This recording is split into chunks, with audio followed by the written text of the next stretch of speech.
দর্শক, শীতের তীব্রতার খবর জানবো। প্রতিনিধি মাহমুদুল হাসান রংপুর থেকে যুক্ত হবেন আমাদের সাথে। মাহমুদুল, উত্তরের কয়েকটি জেলার উপর দিয়ে মৃদু শৈত্যপ্রবাহ বয়ে যাচ্ছে, আরো কি তথ্য আছে আপনার হাতে? জনগণের এর ভোগান্তির প্রভাব কেমন দেখছেন?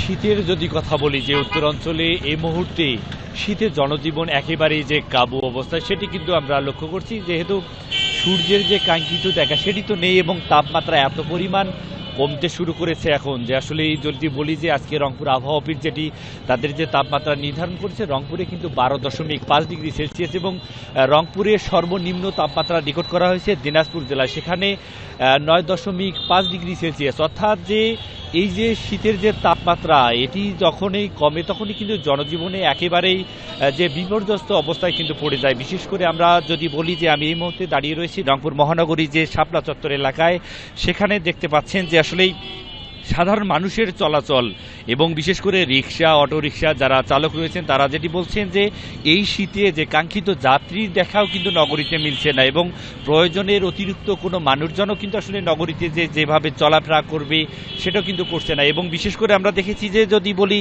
যে যখনই শীতের তীব্রতা বাড়তে থাকে, উত্তরাঞ্চলের মানুষের যে বিশেষ করে ছিন্নমূল শ্রমজীবী যারা মানুষ রয়েছে তাদের কষ্ট কিন্তু বাড়তে থাকে, এবং তারা যেটি বলছেন যে বিশেষ করে ছিন্নমূল এবং যারা চরবাসী রয়েছেন, চরাঞ্চলে যারা বসবাস করে রয়েছেন, এই মুহূর্তে কিন্তু অনেক গরম কাপড়ের প্রয়োজন। আমরা গতকালকে দেখেছি যে একটি ভালো উদ্যোগ দেখেছি বাংলাদেশ সেনাবাহিনীর যে 66 পদাতিক ডিভিশনের পক্ষ থেকে, সেখানে অনেক ছিন্নমূল মানুষের পাশে কিন্তু তারা দাঁড়িয়েছিলেন এবং তাদের মাঝে যে কম্বল বিতরণ করতে দেখেছি। এরপরে গত রাত্রে আমরা দেখেছি রংপুর মেট্রোপলিটন পুলিশের পক্ষ থেকেও সেখানে শীতবস্ত্র বিতরণ করা হয়েছে। রেলওয়ে স্টেশন থেকে শুরু করে বিভিন্ন ছিন্নমূল মানুষগুলোর কাছে কিন্তু তারা দাঁড়িয়েছেন। এবং বিশেষ করে জানিয়ে রাখি যেমন এই মুহূর্তে রংপুর অঞ্চলে প্রচুর যে আসলে শীতের যে তীব্রতার কারণে কিন্তু সাধারণ মানুষ অনেকটাই ঘর থেকে কিন্তু বের হচ্ছে না, এবং যে শীতের তাপমাত্রা বাহিরে কিন্তু অনেকটাই বাতাস, এই বাতাসের আর্দ্রতা এত পরিমাণ কম যে এই কারণে কিন্তু মানুষের যে আসলে শীতে অনেকটাই জবুথবু অবস্থা, এবং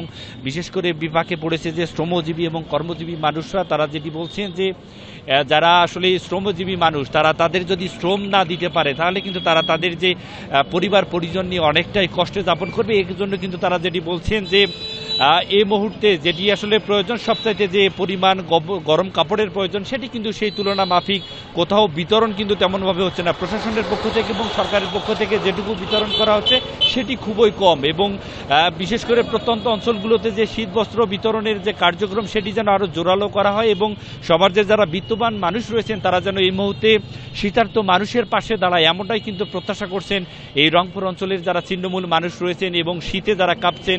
এ ধরনের মানুষগুলো কিন্তু আসলে তারা গরম কাপড়ের অভাব কিন্তু তারা এই মুহূর্তে অনুভব করছেন।